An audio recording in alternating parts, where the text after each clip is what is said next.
నమస్కారం. పీసీఎన్ వార్తలకు స్వాగతం. వార్తల్లోని ముఖ్యాంశాలు.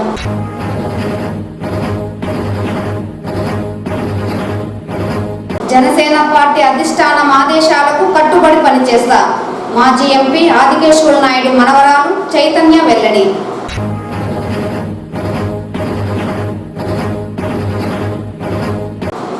ఉమ్మడి జిల్లా అభివృద్ధికి 14 సంవత్సరాలుగా కృషి చేస్తున్న తిరుపతి జనసేన ఎమ్మెల్యే ఆరణి శ్రీనివాసులు.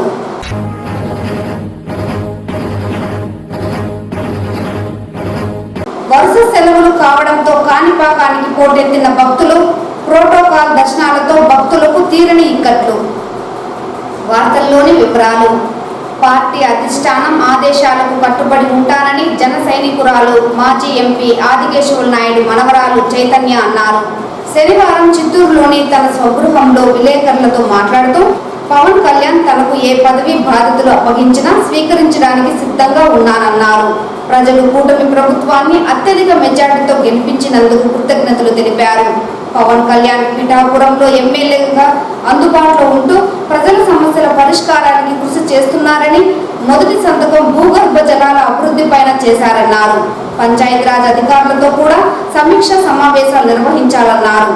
కూటమి ప్రభుత్వంతో రాష్ట్రంలో అభివృద్ధి గణనీయంగా ఉంటుందని ధీమా వ్యక్తం చేశారు. రాబోయే ఎన్నికల్లో జనసేన అన్ని నియోజకవర్గాలలో పోటీ చేస్తుందన్నారు. మా పవన్ కళ్యాణ్ గారు ఏది ఇచ్చినా ఆయన ప్రతి ఒక్కటి ఆలోచించి ఇస్తారు అని చెప్పి ఒక గట్టి నమ్మకం. ఆయన ఏది ఇచ్చినా we're ready to follow his footsteps అని. అలాగే party whatever party tells we're ready to do whatever for the party as well as to bring in abundance to the party. So that is our agenda. Especially Tuda chairman meeku actually icharu compulsory meeku istarga oka Tirupati అప్పడాల పెడతారు Tuda chairman ఇస్తే మంచిది. ఎందుకంటే నేను కూడా I come from industrial and real estate background. So మేము developments చాలా వరకు చేసాము అండ్ కొంతవరకు నాలెడ్జ్ ఉంది. సో ఆ ఎక్స్పీరియన్స్ తోని మా తాత అయితే ఏ అడుగులు అయితే వేశారు ఆయన వెంబడి మేము నడవాలా అని చెప్పి under the guidance of Shri Pavan Kalyan garu and Nara Chandrababu Naidu గారు బ్లెస్సింగ్స్ తోని ముందడుగు వేయాలని చెప్పి నేను ప్రతి ఒక్కరిని సపోర్ట్ చేయమని కోరుకుంటున్నాను. అలాగే కావాలి.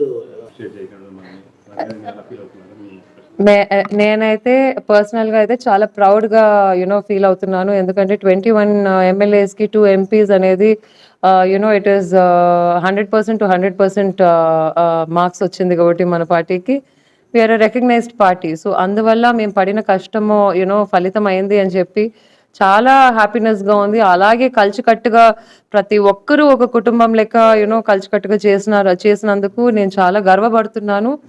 అసలు ఈ ఎన్డీఏ అలియన్స్ అనేది ఇంత స్ట్రాంగ్గా people will accept it and ప్రజలు చాలా గ్రౌండ్ లెవెల్లో they are very happy about it.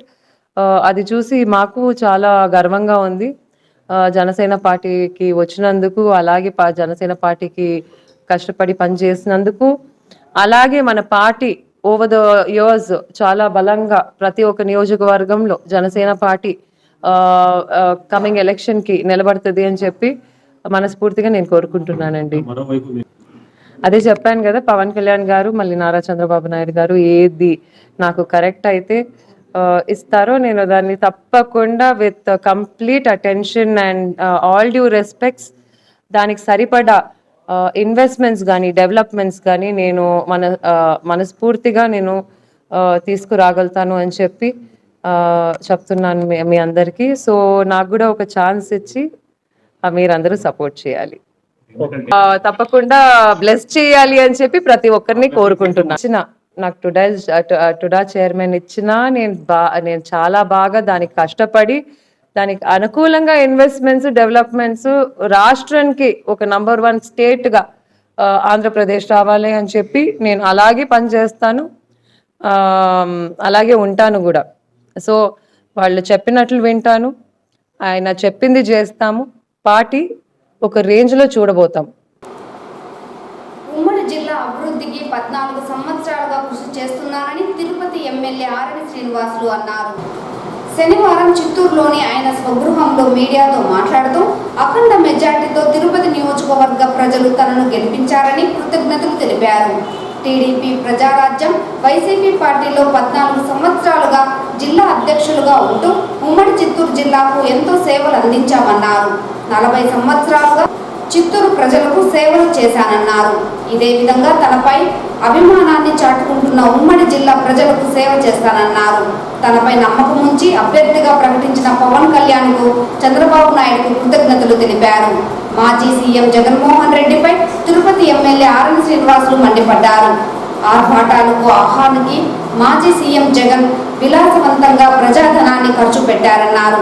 ప్రతిపక్షంలో ఉన్నప్పుడు చంద్రబాబును అతని కుటుంబాన్ని వ్యక్తిగతంగా దూషించారని ఆవేదనతో కుమిలిపోయిన చంద్రబాబు ఇది గౌరవ సభ కాదు గౌరవ సభ అని ముఖ్యమంత్రి హోదాలోనే ఈ సభకు వస్తానని శపథం చేశారన్నారు. చేసిన శపథాన్ని నెరవేర్చుకున్న ముఖ్యమంత్రి చంద్రబాబు నాయుడు అన్నారు. జగన్కు ప్రజలు తగిన విధంగా ఎన్నికల్లో బుద్ధి చెప్పారన్నారు.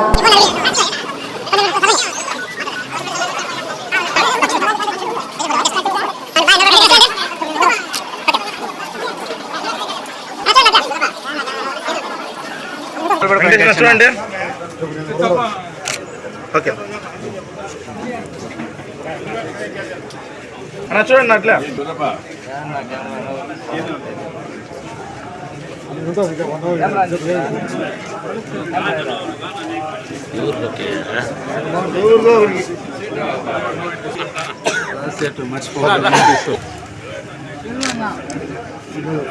ఓకేనా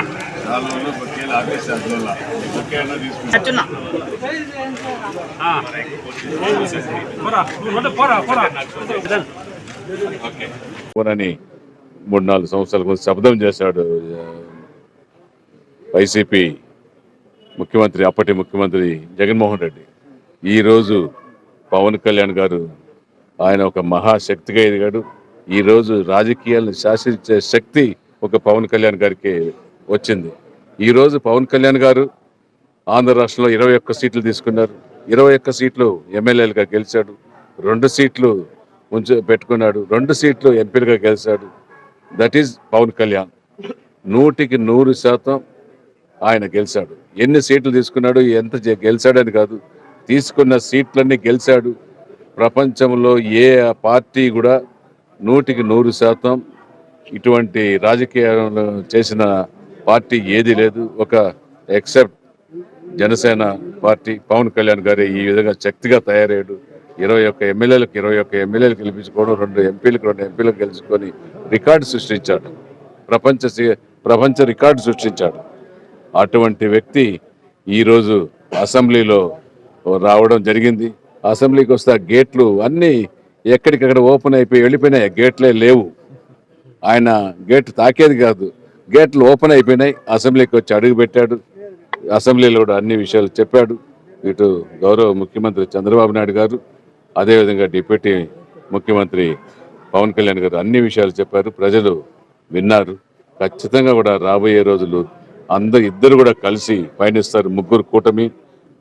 ఈరోజు రాష్ట్రంలో అధికారానికి చేరువవ్వాలంటే పవన్ కళ్యాణ్ గారు రాష్ట్రంలో, అటు దేశంలో కూడా, కేంద్ర ప్రభుత్వంలో కూడా ప్రధానమంత్రి కావడానికి పవన్ కళ్యాణ్ గారు అనేసి కూడా ఈ సందర్భం కూడా ముఖ్యుడు అనేసి కూడా నేను ఈ సందర్భంగా తెలియజేసుకుంటూ, పవన్ కళ్యాణ్ అనేది ఒక మహాశక్తి. రాబోయే రోజుల్లో ఆంధ్ర రాష్ట్రాన్ని శాసిస్తారు. దేశానికి కూడా ఆయన వంతు కృషి చేస్తాడు. ఈ వైఎస్ఆర్ కాంగ్రెస్ పార్టీలో తప్పు చేసిన నాయకులంతా కూడా శిక్ష పడే విధంగా చేయాలని కూడా నిర్ణయం తీసుకున్నారు. ఖచ్చితంగా కూడా ఎవరైతే ఈ 5 సంవత్సరాల్లో తప్పుడు కేసులు పెట్టారు, మర్డర్ కేసులు పెట్టారు, తప్పుడు విధానాలు చేశారు, వాళ్ళందరికీ కూడా శిక్ష పడే విధంగా చేయాలని నిర్ణయాలు తీసుకున్నారు. ఈరోజు చేసిన తప్పులంతా కూడా తవ్వు తీస్తున్నారు. ఖచ్చితంగా కూడా అవుతుంది. అభివృద్ధి 5 సంవత్సరాలలో 20 సంవత్సరాలు వెనక్కి చేశాడు జగన్మోహన్ రెడ్డి. ఇంకా మా ప్రక్షాళన మొదలైంది. ఖచ్చితంగా మోదీ సహకారంతో అమరావతి క్యాపిటల్ నిర్మాణము, అదేవిధంగా పోలవరం డ్యాము పూర్తి చేయడానికి ఖచ్చితంగా కూడా ఈ 2 ప్రధాన అంశాలు ఆంధ్ర రాష్ట్రానికి. రాజధాని ఎక్కడంటే చెప్పుకునే అవకాశం లేకుండా ఉంది. పోలవరం ప్రాజెక్టు కడితే ఆంధ్ర రాష్ట్రం మొత్తం సస్యశ్యామలం అవుతుంది. ఈ 2, ఇటు నీరు, ఇటు రాజధాని, ఇంకా అభివృద్ధి చేస్తున్నారు. ఇంకా సంక్షేమం కిందకు వస్తే జగన్మోహన్ రెడ్డి నేను ఒకటే చేసేసాను అన్ని సంక్షేమం అనేసి అన్నాడు. ఆయన చేసిన దానికంటే 100 రెట్టుగా ఆయన 3,000 ఇచ్చి ఆపేస్తే 5 సంవత్సరాలకు వచ్చిన వెంటనే 4,000 రూపాయలు పెన్షన్లు ఇచ్చాడు. 4,000 పెన్షన్లతో కాకుండా అంతకుముందు అరియర్స్ ఉండేది కూడా ఎంత ఉందో అన్నీ కలిపి కూడా చంద్రబాబు నాయుడు గారు ఇచ్చిన మాట నిలబెట్టుకున్నాడు. మహిళలకు ఉచిత బస్సు ప్రయాణం చేకూరుస్తున్నాడు. అదేవిధంగా గ్యాస్ పంపిణీ చేస్తున్నాడు. ఇంకా ఆయన ఏదైతే సూపర్ 6 పథకాలు ప్రకటించాడో అవన్నిటి కూడా తూచా తప్పకుండా చంద్రబాబు నాయుడు గారు, పవన్ కళ్యాణ్ గారు రాష్ట్రంలో పేదలకు అమలు చేస్తారు. పేదలకు ఏదైనా ఇప్పటి వరకు తీసేసిన రేషన్ కార్డులు కానీ, పెన్షన్లు కానీ, ఇండ్లు కానీ ఖచ్చితంగా కూడా మన జనసేన, తెలుగుదేశం, బీజేపీ, ఎన్డీఏ కూటమి ప్రభుత్వం ఖచ్చితంగా పేదల్ని ముఖ్యంగా ఆదుకుంటుంది. ఈరోజు చూసాం అభివృద్ధి పరుగులెత్తిస్తున్నాడు. 250 కోట్లు ఇచ్చి రాష్ట్రంలో రోడ్లలో, ప్రధాన రహదారులలో గుంతలు ఉండకూడదు అనేసి అన్నారు. ఒక పక్క చంద్రబాబు నాయుడు గారు, ఒక పక్క ప్రతి ఒక్క వాహనదారుడు హెల్మెట్ ధరించాలని ట్రాఫిక్ సిఐ నిత్యబాబు కోరారు. శనివారం ఆయన మీడియాకు వెల్లడిస్తూ హెల్మెట్ ధరించడం పైన నగరంలో విస్తృతంగా అవగాహన కార్యక్రమాలను చేపడుతున్నామన్నారు. హెల్మెట్ లేకుండా వాహనం నడిపితే ప్రమాదం జరిగినప్పుడు ప్రాణాలు కోల్పోయే పరిస్థితి ఉందన్నారు. హెల్మెట్ ధరించడం వల్ల నష్టాల కన్నా లాభాలే ఎక్కువగా ఉందన్నారు. ప్రతి ఒక్క వాహన చోదకుడు హెల్మెట్ ధరించి సురక్షిత ప్రయాణాన్ని కొనసాగించాలని విజ్ఞప్తి చేశారు. దీనివల్ల కొన్ని నష్టాలు కూడా ఉన్నాయి. ఎందుకు చాలామంది హెల్మెట్ ధరించకుండా అవాయిడ్ చేస్తున్నారు అంటే, తలకి చెమట పట్టడం, చికాకుగా అనిపించడము, అదేవిధంగా సరైన జాగ్రత్తలు తీసుకోకపోవడం వల్ల చుండ్రు రావడము, ఇవి తలెత్తిన కొద్దీ టూ వీలర్ నడిపేటటువంటి వ్యక్తులు హెల్మెట్ను అవాయిడ్ చేస్తున్నారు. అదేవిధంగా కొంతమంది మనల్ని చూడరు అనేటువంటి ఉద్దేశంతో కూడా హెల్మెట్ను ధరించకుండా అవాయిడ్ చేస్తున్నారు.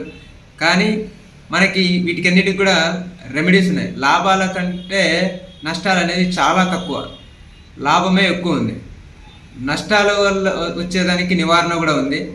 మనకి హెల్మెట్ పెట్టుకునే ముందు తలకి కాటన్ క్లాత్ కట్టుకొని హెల్మెట్ పెట్టుకున్నట్లయితే ఈ చెమట, చుండ్రు సమస్య నుంచి బయటపడవచ్చు. అదేవిధంగా హెల్మెట్ని 10 రోజులకు ఒకసారి కానీ ఆ విధంగా క్లీన్ చేసుకోవడము, ఎండలో కొద్దిసేపు ఉంచడము, తర్వాత హెల్మెట్ను వాడినట్లయితే ఈ చుండ్రు వంటి సమస్యలు రాకుండా ఉంటాయి.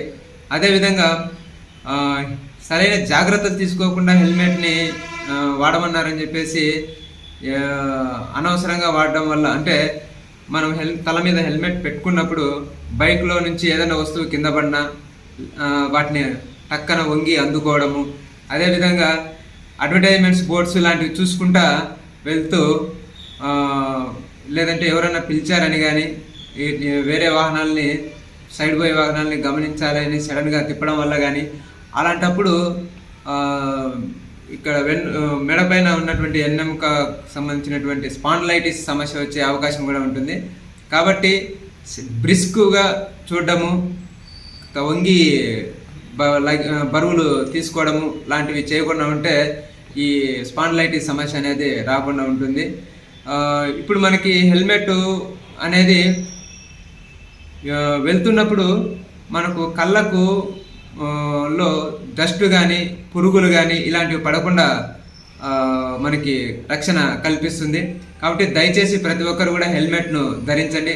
మామూలుగా మనకు ఎంబీ యాక్ట్లోని సెక్షన్ 129 ప్రకారము 4 సంవత్సరాలు పైబడినటువంటి పిలియన్ రైడర్ కూడా హెల్మెట్ను ధరించాలి. డ్రైవర్తో పాటు పిలియన్ రైడర్ కూడా ధరించాలి అనేసి చెప్తుంది. ఎవరైనా వీటిని అతిక్రమించినట్లయితే సెక్షన్ 194D ప్రకారము 1000 రూపాయలు జరిమానా మరియు 3 నెలల పాటు లైసెన్స్ని సస్పెన్షన్లో పెట్టడం జరుగుతుంది. కాబట్టి ప్రతి ఒక్కరూ పోలీస్ వారి కోసమో లేదంటే కనుక ఎవరో చెప్తారని కాకుండా మన కోసము, మన కుటుంబం కోసం, రక్షణ కోసము మనము హెల్మెట్ను ధరిస్తారని. ప్రముఖ పుణ్యక్షేత్రమైన కాణిపాకం శ్రీ వరసిద్ధి వినాయక స్వామి ఆలయానికి భక్తులు పోటెత్తారు. ఉదయం నుండి స్వామివారి దర్శనానికి క్యూ లైన్లలో గంటల తరబడి వేచి ఉన్నారు. ఆర్జిత సేవా సమయాలలో భక్తులు క్యూ లైన్లలోనే ఉండాల్సి వచ్చింది. గతంలో ఎన్నడూ లేని విధంగా భక్తులు ఒక్కసారిగా ఇతర రాష్ట్రాల నుండి రావడంతో 100-150 రూపాయల క్యూ లైన్లన్నీ భక్తులతో నిండిపోయాయి. స్వామివారి దర్శనానికి 2-3 గంటల సమయం పట్టింది. శనివారం, ఆదివారం సెలవు దినాలు కావడంతో వీఐపీలు కూడా అధిక సంఖ్యలో తరలి రావడంతో సిబ్బంది ప్రోటోకాల్ దర్శనాలలో నిమగ్నం కావాల్సి వచ్చింది.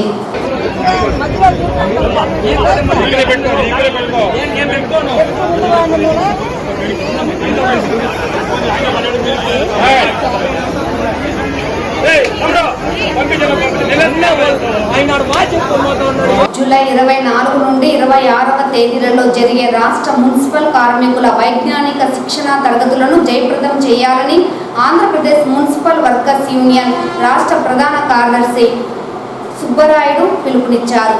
ఈ సందర్భంగా చిత్తూరు ఏఐటియుసి కార్యాలయంలో శనివారం యూనియన్ సమావేశాన్ని నిర్వహించారు. అనంతరం కోమావిళ్ల సుబ్బరాయుడు, చిత్తూరు ఉమ్మడి జిల్లా ప్రధాన కార్యదర్శి రామచంద్రయ్యలు మాట్లాడుతూ రాష్ట్ర వ్యాప్తంగా ఉన్న మున్సిపాలిటీ, మున్సిపల్ కార్పొరేషన్లో పనిచేస్తున్న పారిశుద్ధ్య ఇంజనీరింగ్ విభాగంలోని కార్మికులపై రాష్ట్ర ప్రభుత్వం చూపిస్తున్న వైఖరిలో భాగంగా చట్టాలపై అవగాహన పెంపొందించేందుకు ఈ వైజ్ఞానిక శిక్షణా తరగతులు ఎంతగానో దోహదపడతాయన్నారు. రాష్ట్రంలోని 26 జిల్లాలలో ఉన్న మున్సిపాలిటీ, మున్సిపల్ కార్పొరేషన్లో పనిచేస్తున్న కార్మికులకు ఇవ్వవలసిన సౌకర్యాలు జాప్యం జరుగుతుందని, ప్రస్తుతం అధికారంలో ఉన్న ప్రభుత్వం చొరవ తీసుకొని సమస్యల పరిష్కారానికి కృషి చేయాలని విజ్ఞప్తి చేశారు. ఇందులో భాగంగానే జూలై 24 నుండి 26వ తేదీ వరకు మదనపల్లెలోని హార్స్లీ హిల్స్ లో ప్రత్యేక వైజ్ఞానిక శిక్షణా తరగతులు నిర్వహిస్తున్నామని, ప్రతి ఒక్కరూ ఈ శిక్షణా తరగతులకు హాజరు కావాలని ఈ సందర్భంగా వారు పిలుపునిచ్చారు. ఈ కార్యక్రమంలో ఏఐటియుసి జిల్లా గౌరవ అధ్యక్షులు నాగరాజు, దాసరి చంద్ర, రమాదేవి తదితరులు పాల్గొన్నారు. సఫాయి కర్మచారి కమిషన్ అయినా వాటిని గుర్తించాలి అనేటువంటి అంశాలపైన ఇవాళ రేపు ఈ జరిగేబోయేటువంటి శిక్షణా తరగతులు అనేటువంటి దోహదపడతాయి. ఆ మేరకు ఎలక్టెడ్ చేసినటువంటి రాష్ట్ర వ్యాప్తంగా 350 మంది కార్మికులకు, ఉద్యోగులకి శిక్షణ అనేటువంటిది ఇవ్వబోతా ఉన్నాం. దానికి మీరందరూ కూడా ప్రత్యేకంగా రావాలని చెప్పేసి, అందులో ఎలక్ట్ చేయబడ్డటువంటి వాళ్ళుగా డెలిగేట్స్గా రావాలని చెప్పేసి కోరుతా ఉన్నాం. ఇవాళ ప్రభుత్వము బడ్జెట్లలో కూడా రేపు ఇంకా బడ్జెట్ వచ్చి నెల అయ్యింది, అయినప్పటికీ కూడా గతంలో ఎంత మిస్యూజ్ అయినాయి మున్సిపల్ నిధులు అనేటువంటి, ఇప్పుడు ఏ రకంగా ఉన్నాయనేటువంటి వాటి మీద కూడా ఒక శ్వేతపత్రం కూడా విడుదల చేయాల్సినటువంటి అవసరం ఉంది. ఎందుకంటే ఆప్కస్ పేరుతో ఉన్న నిధులన్నింటినీ కూడా కమిషన్ల పేరుతో ఆప్కస్ వాళ్లకు అప్పచెప్పినటువంటి పరిస్థితి, ఖజానాను ఖాళీ చేస్తున్నటువంటి పరిస్థితి. ఇప్పటికే పట్టణాలలో కొన్ని మున్సిపాలిటీలలో డబ్బులు అనేటువంటి కొరత అయినటువంటి పరిస్థితి ఉంది. జీతాలు అందుకే నిన్న పడ్డాయి. జీతాలు మచిలీపట్నం కానీ, లేకపోతే వెనక అనంతపురం కానీ, లేకపోతే వెనక ఇంకో ప్రాంతాలలో కూడా నిన్నదే వేతనాలు పడ్డాయి. అంటే 12వ తారీఖు 11వ తారీఖు వేతనాలు పడ్డాయి. మొదటి 2వ నెల ఈ ప్రభుత్వం వచ్చి నెల గడిచింది. అంటే రేపు వేతనాలు సరిగా పడతాయా లేదో కూడా కొంచెం కార్మికులలో ఆందోళన కలిగిస్తున్నటువంటి పరిస్థితి ఉంది. నెలంతా పనిచేసి ఉదయం నుంచి సాయంత్రం వరకు పనిచేస్తాక కూలి అడిగేటువంటి పరిస్థితి ఉంది. 5 ఏళ్ళు మాకు పరిపాలించండి అని చెప్పేసి పెట్టుబడులు పెట్టుకొని మరి మీరు వస్తున్నటువంటి పాలకులను చూస్తూ ఉన్నాం. మరి నిరంతరం పనిచేసేసి మలినాలలో అనారోగ్యాల పాలవుతా ఉన్నటువంటి కార్మికులం మనం. మరి మన సంక్షేమం పట్ల మన ప్రభుత్వాలకు చిత్తశుద్ధి ఉండాలి. ఆ మేరకు నెలవారీగా కార్మిక చట్టాల ప్రకారం 5వ తారీఖు లోపల వేతనాలు చెల్లించాల్సినటువంటివి ఉన్నాయి. కాబట్టి ప్రభుత్వం ఆ వైపు నుంచి ఆలోచించాలని చెప్పేసి ఈ శిక్షణా తరగతుల్లో కూడా మనము బయటికి తీర్మానం చేసి పంపబోతాము.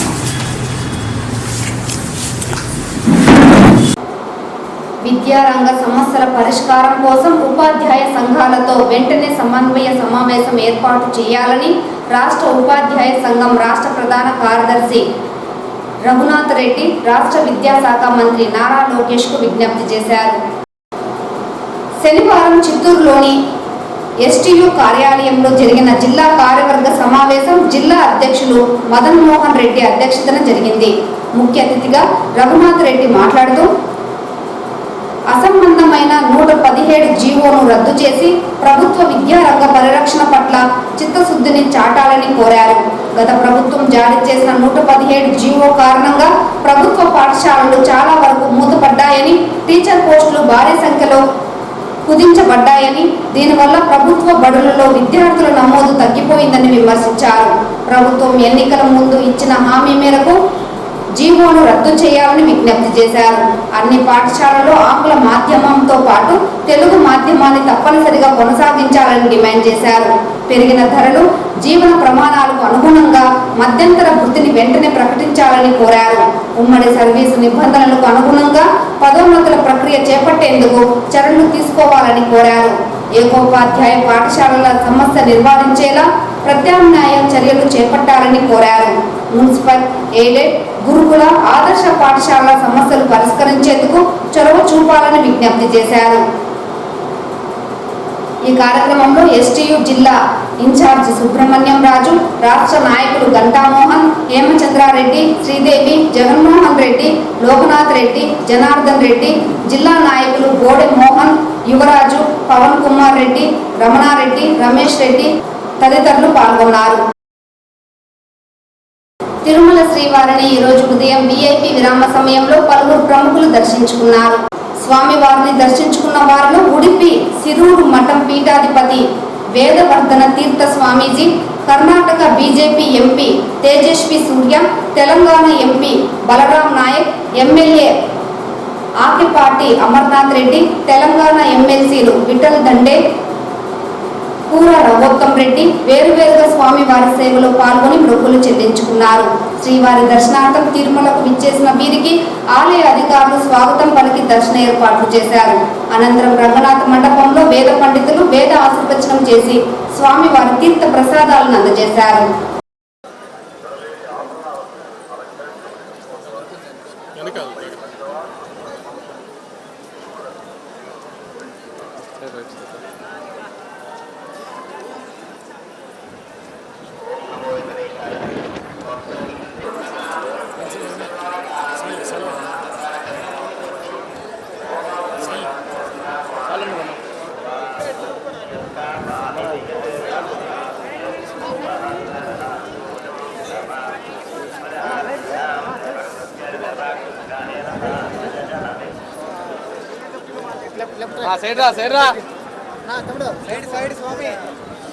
ఓకే అట్టెలిపారు ఇన్నాడు.